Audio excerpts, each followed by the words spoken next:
Hello guys, how are we doing and welcome back to another video. Today I want to talk a little bit about affordability in the UAE and whether or not living out here in the UAE as a teacher is expensive or not. When you search for the UAE and you're looking at Dubai and Abu Dhabi and all those high-end popular places, the areas that people tend to want to go to visit, to live, to work, often you see people driving supercars and you see a very fancy lifestyle that most people, or a lot of people should I say, probably can't afford. And so you might not see yourself fitting in that environment and you might be concerned about affordability. Now, as a teacher, having just moved out here, I've been out here for about 7 or 8 months now, I have got a glimpse as to the lifestyle that you can have, both at the high end of the spectrum as well as a more budget version. So I feel like now is the perfect time to talk about this. Having experienced all the different things I have experienced, I can come at you with a bit of experience. So without further ado, guys, that is what today's video is about. Let's get into it. Okay, so I'm going to try and break this down into segments. The first thing is going to be general living expenses. So as a teacher, we're very fortunate that we will be given accommodation for us. Now, this comes in two areas or two parts. You can either accept company accommodation, which is where they basically just give you a flat, or you take a certain amount of money and then you go and find your own. Now, out here, it really varies depending on your situation. As a single guy, I am more than happy to take the flat that is provided and live in the apartments that they've given. But I know a lot of families who have children out here, or couples that are married or have a partner, may well decide that they want to find something specific for them and therefore will take the money that the school offers them. This also gives them the freedom to top up a little bit with their own money if they want something a little bit nicer. So that leaves you just with your general living expenses because your accommodation to live here in general is paid for. So the two main areas will be your internet, so your Wi-Fi, your broadband, and your water, gas, electricity. Now, Wi-Fi typically is a bit more expensive out here than you may be used to at home.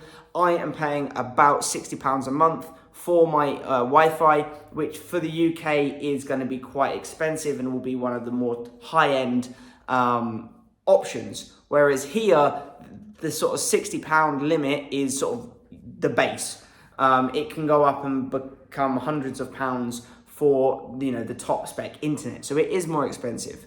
For your gas, your electric, that will really depend on the time of year. Again, this is probably similar to anywhere you live. Obviously, in the winter, you can do things like turn the aircon off, you can open the windows and things like that. Whereas in the summer, because it gets so hot, you basically worship the air conditioning. So your bills will be pricier in the summer because of the temperature. And to be honest, your internet use and your electricity use really depends on the devices that you have in your home.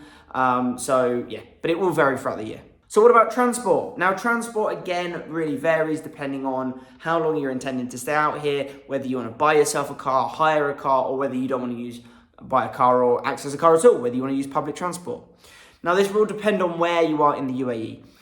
Taxis across the UAE are fairly inexpensive. You can get a taxi to most places and it won't cost you that much money. However, if you are relying on that to get to and from work, the cost will naturally build up. So that is an option, but it does come at a price. If you're in Dubai, there are things like the metro, you can get buses. They are considerably cheaper, but again, it depends on where you live and whether you live close to the metro station, because if you don't, you're gonna have to get a taxi there as well. And then obviously you've got hiring a car or buying. Now, if you hire a car, you're looking, and it has gone up slightly, you're looking at around £300 or £400 for a base level car. So that is obviously more expensive than you might be expecting. Or you can buy yourself a car. And again, depending on the type of car you buy, you will either pay a monthly fee of a couple of thousand dirhams, or you can buy it outright in cash. Now, I have actually done a video on transport, so I can link that sort of in a card up here so that you can do a little bit more research into this. It can be inexpensive. It just depends on the method you choose. Food. Now, I'm going to do food in two parts. The first part is going to be groceries, and then I'll talk about eating out and takeaway.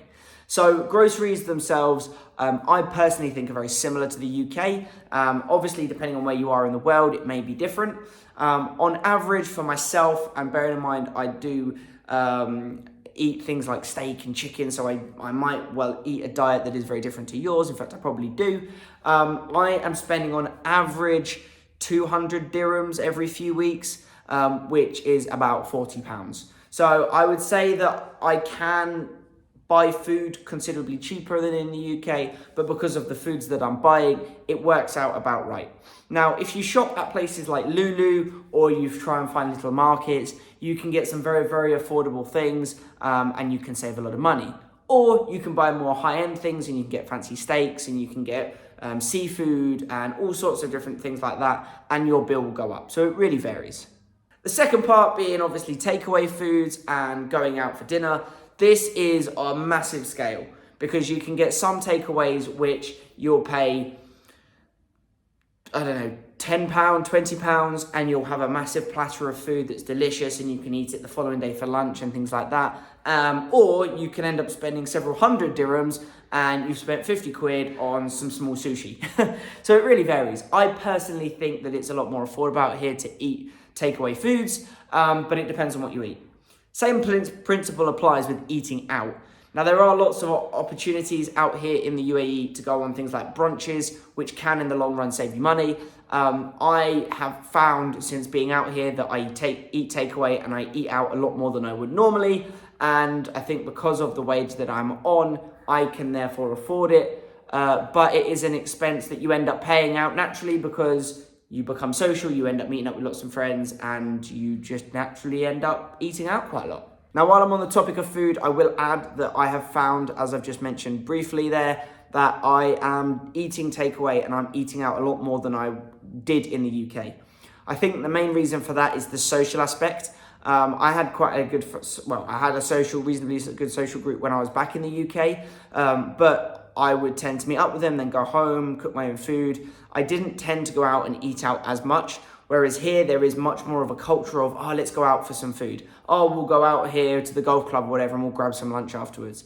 Oh, come on over. Oh, I've not eaten. Oh, that's fine, you can order. There is much more of an attitude of like, we can go out and if you need food, we can get it when we're out. So there is, because of that attitude, I have found myself ordering and eating out more frequently than I did back in the UK. And therefore, obviously, I'm spending more money on that. Okay, what about things like clothing? Now, I must admit, I've not done that much clothes shopping whilst I've been out here. But again, when you think of Dubai, you potentially think of designer outlets, designer malls, think of very expensive clothing.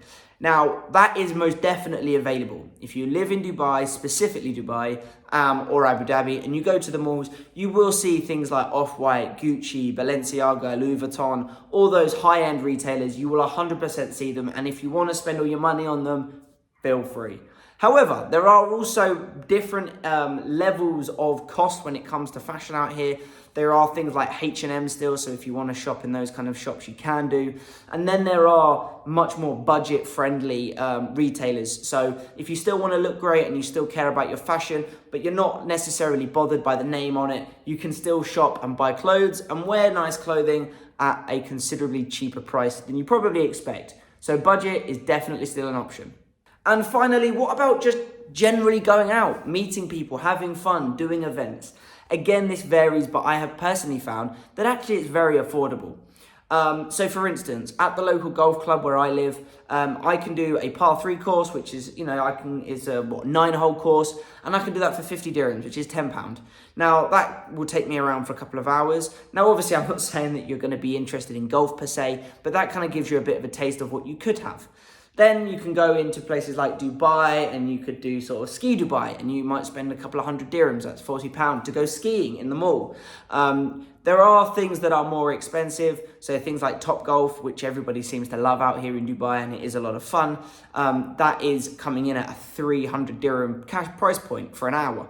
300 dirhams is 60 quid. So it does vary, but I have personally found that there are lots of opportunities for you to spend less money on things such as going to the beach or going to the marina or having a wander around downtown. There are lots of things that you can do that are inexpensive that still give you a nice feel and opportunity. Or you can do things like going to the Burj Al Arab, the Burj Khalifa for a golden coffee, and you can have a much more experienced and luxurious time. So it really depends on what you decide that you want to do, what you enjoy doing, but there are multiple options for everybody. So you can end up spending a lot of money or you can save.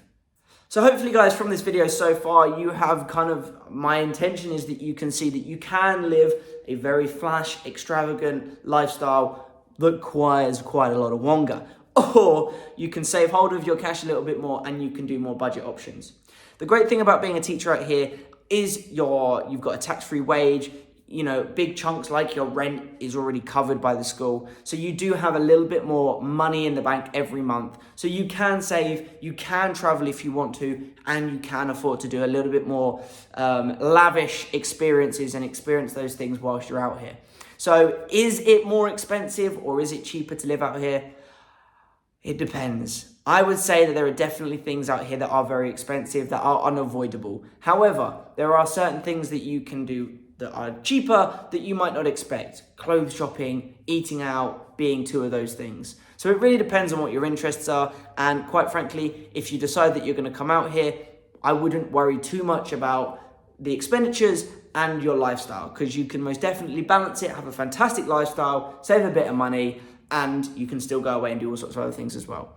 Okay guys, so that's today's video sorted. I thought I would do that because I've come to reflect on my experiences over the last few months and the money I've spent, the experiences I've had, and the experiences 100% are worth it. You can do so much amazing things out here. I've been to the F1, I've been in the desert having barbecues, I've stayed in nice hotels, I've done Expo. There really are so many different things that you can do out here, and some of the best things actually don't cost you very much money at all. So there are lots of opportunities, and the experiences that you can gain from being out here are amazing. So there we go. I hope you guys enjoyed the video or found it useful. If you do, hit the like button, subscribe, because the channel is slowly growing about time. And if you want to know anything more or you've got any comments about this particular video, comment down below, go and follow me on Instagram. And I will see you next time. Peace out. Bye.